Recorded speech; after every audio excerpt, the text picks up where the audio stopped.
Le Covid a-t-il tout changé dans la manière de faire les villes?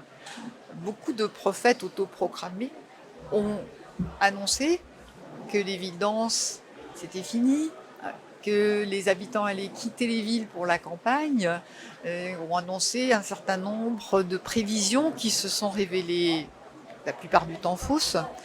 De fait, le Covid a plutôt accéléré des tendances sans mettre en cause fondamentalement les utopies urbaines, les engagements des villes pour l'écologie, les engagements des villes pour la nature et pour aussi lutter contre les questions d'inégalité.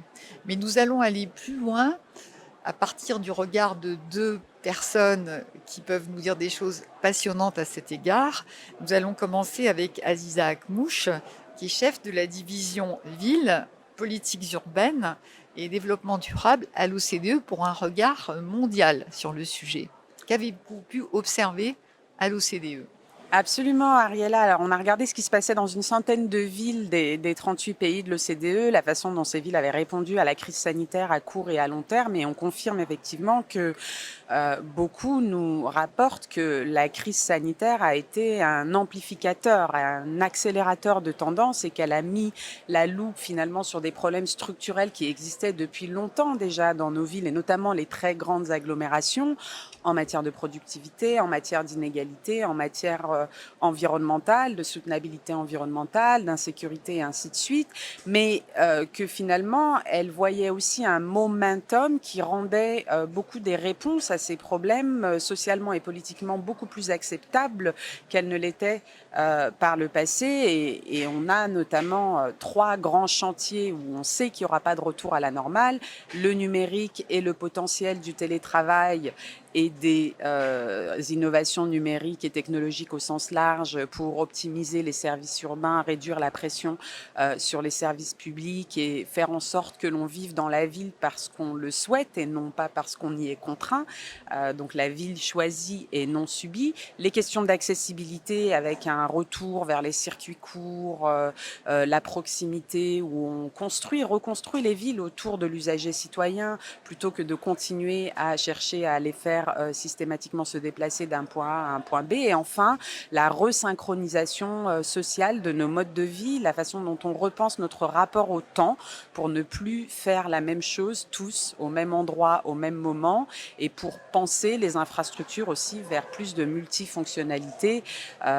Ça permet d'une certaine façon d'avoir d'autres avantages que ceux que l'on connaît sur la concentration spatiale des travailleurs et des entreprises en repensant notre rapport au temps et au chrono-urbanisme.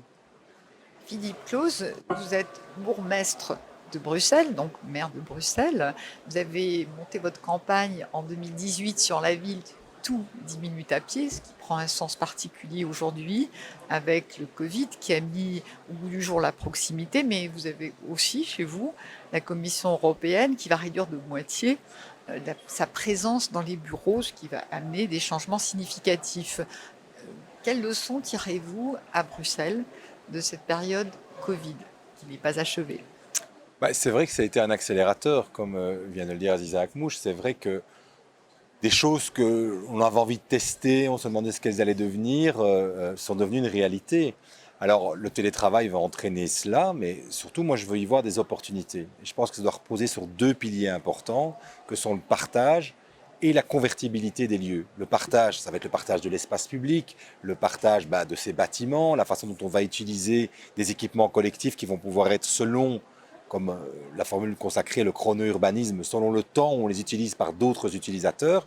Et la convertibilité, on voit que les choses sont vraiment faillies dans la façon dont on a construit, puisqu'on a des choses qui ne sont pas reconverties pour l'instant. Là, il y a eu une erreur dans la façon dont ça a été pensé, de se dire, ça restera toujours un immeuble de bureau, un immeuble de logement ou un immeuble d'entreprise. Aujourd'hui, on doit vraiment penser le développement de nos villes avec le fait que peut-être des crises feront ou des situations conjoncturelles feront que les bâtiments doivent avoir une autre destination. Et donc, on est au devant de grands chantiers, mais c'est en même temps ce qui est excitant. Et moi, je veux voir dans cette crise aussi une opportunité. Merci. Vous plaidez tous les deux pour une grande agilité des acteurs de la ville. Est-ce que vous pouvez, l'un et l'autre, nous donner un, deux, trois conseils pour mieux faire la ville de demain?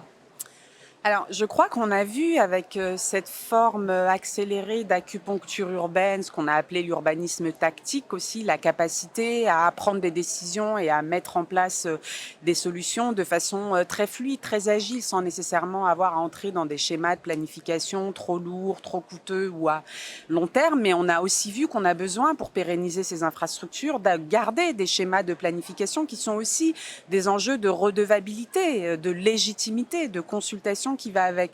Je pense que la question pour les administrations publiques au niveau local, c'est leur capacité à innover. Mais innover pas uniquement au sens de l'innovation technologique, l'innovation numérique ou l'innovation sociale, l'innovation dans les câbles de l'administration publique, la façon dont on engage le citoyen, dont on conçoit le budget, dont on prend les décisions.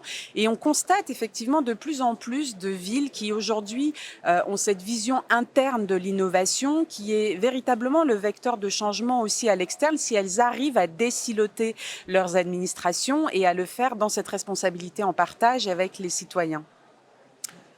Mais je pense que ça va être le pacte social qui va pouvoir être créé sur la façon dont on redonne envie de la ville. Donc c'est vrai que les gens ont vécu comme tout le monde une angoisse différente, selon qu'on habite d'ailleurs dans différents territoires. On n'a pas eu la même façon d'appréhender les choses. Mais dans les accélérateurs de la Covid et dans la façon dont on va repenser la ville, il faudra ce pacte social pour ne pas avoir de quartiers oubliés, pour ne pas avoir de population oubliée, parce que c'est ça qui fait les villes. Si vous avez une ville qui est seulement destinée à une seule partie de la population, vous allez avoir des ennuis, des vraies tensions. Les tensions sont toujours là dans la ville d'ailleurs. Les tensions urbaines, elles sont d'ailleurs importantes pour créer de la ville. Une ville sans tension, c'est une ville qui n'existe pas. Mais le rôle du pouvoir public et de l'ensemble des aménageurs, c'est de justement tracer une voie, donner un récit et permettre en effet, je le trouve, d'établir un nouveau pacte social. Merci. Donc les catastrophes ont toujours été des leviers d'innovation. Merci à vous deux pour ces Merci. pistes très stimulantes et optimistes pour mieux faire la ville de demain. Merci Merci à vous. Ariella.